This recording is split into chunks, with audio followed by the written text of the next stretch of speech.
to a new episode of For All Humans. Now, they say all is fair in love and war, but is it? Or rather, should it really be? In August of 1864, it would seem the world finally came to a general consensus that not all should be fair in love and war. It was about time. This was the meeting that would mark the establishment of the first Geneva Convention, attended by delegates and military and medical personnel from 16 countries. They convened in Geneva, Switzerland to discuss the conditions of a wartime humanitarian agreement. So what exactly is the Geneva Convention? History.com explains that the Geneva Convention is a series of international diplomatic meetings that produced a number of agreements, in particular the humanitarian law of armed conflicts. This is a group of international laws for the humane treatment of wounded or captured military personnel, medical personnel, and also non-military civilians during war or armed conflicts. In subsequent years, the first Geneva Convention would be amended and extended, leading to the second and third Geneva Conventions. And then after World War II, when many of the principles of the Geneva Convention were abused or almost entirely ignored, the existing provisions were further extended and codified, and 2 protocols were subsequently drafted. All in all, the Geneva Conventions consist of 4 treaties and 3 protocols, with the 3rd protocol being adopted as recently as 2005. Ethics and etiquettes of war, what a civilized notion. We are humans after all, and our humanity should guide us in everything we do. In an ideal world, of course, there wouldn't be any war in the first place, but let's face it, our world is far from ideal and conflicts happen. Sadly, sometimes these conflicts escalate into combat. And when that happens, there must be limits and boundaries, and our shared humanity must not be allowed to be forgotten or ignored. In the International Criminal Law Review, Ray Murphy, a senior lecturer in law at the Irish Centre for Human Rights at the National University of Ireland in Galway, and Muhammed M. El Zaidi, a legal officer at the International Criminal Court, conducted a comparative study of the principles of international humanitarian law and the Islamic law of war.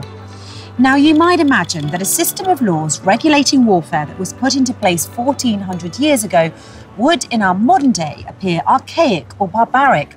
But in fact, they found the opposite. Not only were the Prophet Muhammad's rules of warfare revolutionary for his time, but even by today's standards, they are considered closely comparable to, and in some cases superior to, the laws and protocols outlined in the Geneva Convention. For example, the article explains that the approach followed by the Islamic conception avoids complication by applying the humanitarian rules as soon as weapons are used and armed forces are deployed. As the Islamic concept of IHL, international human law, does not categorize or define the type of war or conflicts referred to, its rules extend through time and space to all armed conflicts. This broad categorization facilitates the effective protection of POWs through the prompt implementation of its provisions, thus avoiding any delay that might arise when applying Geneva law.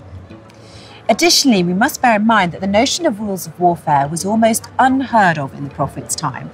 In fact, battles, ambushes and skirmishes were just so common among the Arabian tribes prior to the advent of Islam that all the tribes agreed to stop fighting for 4 months of the year, called the sacred months, just so that their trade caravans and pilgrims could move about their business and actually get something done. But outside of these 4 sacred months, it was business and battle as usual. And as the article in the International Criminal Law Review explains, in the sphere of Arabia, performing acts of reprisals in the sense of mutilating the enemy combatants' bodies was a custom. Occasionally, women participated in these sinister practices, sometimes actually devouring the enemy's liver to avenge a husband or brother killed in battle. The Prophet Muhammad's own beloved uncle Hamza was a victim of this barbaric custom when his liver was cut out of his dead body, chewed, and then spat out on the battlefield by a woman seeking revenge. Qasim Rashid, the human rights lawyer and visiting fellow at Harvard University's Prince Al-Walid bin Talal School of Islamic Studies, puts it plainly. Prophet Muhammad is history's first major figure to condemn collateral damage in word and deed. His advanced rules of war, established 1400 years ago, are a yet unmatched humanitarian standard. Even ardent critics of Islam, like Sir William Muir, admit that Muslims treated prisoners of war with immense dignity. Captives were well fed, and ransoms were according to their means. Poor captives, meanwhile, he wrote, were allotted 10 boys to be taught the art of writing as a ransom. A ransom of education. Now there's an ideal that would be beneficial to all. The principles and ethics of warfare established by the Prophet Muhammad were also honoured during the Crusades, as exemplified by sultans such as Salahuddin al-Ayyubi and al-Kamil. Oliver of Paderborn, also known as Oliverus Scholasticus, is the author of 3 Latin works on the history of the Crusades and the Holy Land, and the most prominent German preacher of the 5th Crusade. Oliverus Scholasticus praised the Islamic laws of war, commenting on how the 4th Ayyubid Sultan of Egypt, al-Kamil, supplied the Frankish army with food after defeating them. Who could doubt that such goodness, friendship and charity comes from God? Men whose parents, sons and daughters, brothers and sisters had died in agony at our hands, whose lands we took, whom we drove naked from their homes, revived us with their own food when we were dying of hunger, and showered us with kindness, even when we were in their power. In their comparative study, Murphy and Zaidi also cite numerous examples during which the Prophet and his followers applied these humanitarian laws of warfare. There were a few occasions during the life of the Prophet when gratuitous release, i.e. release without anything in exchange, took place. As narrated by Anas ibn Malik, the Treaty of Hudaybiyah represents one of those rare occasions. 80 infidel soldiers from the El Tanaim mountains attempted to attack the Prophet. Although they were captured, the Prophet then freed them and received nothing in exchange. Furthermore, after Mecca was conquered, the Prophet famously proclaimed to his captors, "Go your way, you are free." The practices of Saladin provide the best examples of such methods of release. Subsequent to the conquest of Bayt al-Maqdis, i.e. Jerusalem, many enemy combatants were taken as prisoners of war. POWs' families, especially the women, urged Saladin to release those captured due to the fact that women and children would suffer as a result of losing their husbands' support. In response, Saladin ordered that all husbands, sons and fathers of these women should be immediately released. This not only confirms the practice of gratuitous release, but it also demonstrates the humanity of the treatment provided by the norms of Islamic law. But it wasn't just during war that Islam instituted legislation.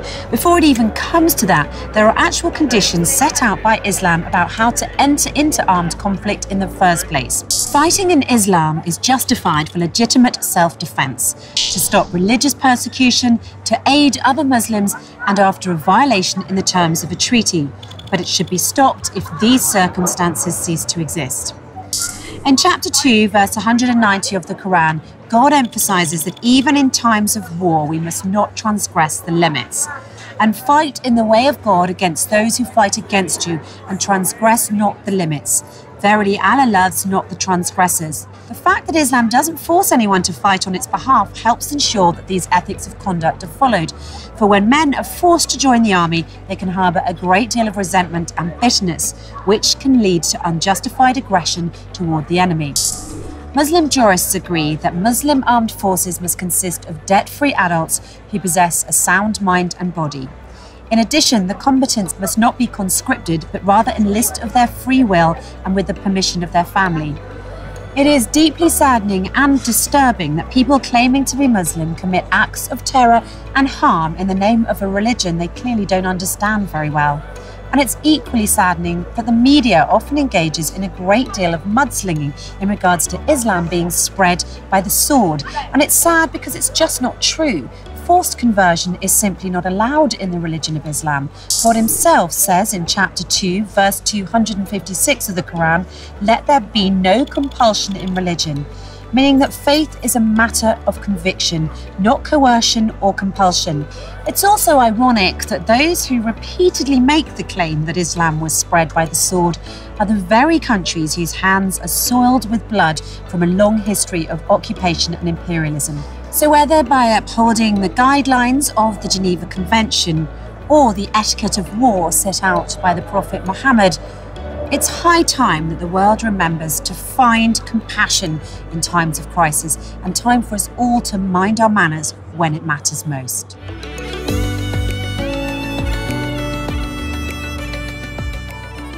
We hope you enjoyed this episode, so let us know what you think in the comments section. Meanwhile, share this with your friends and stay tuned for the next one.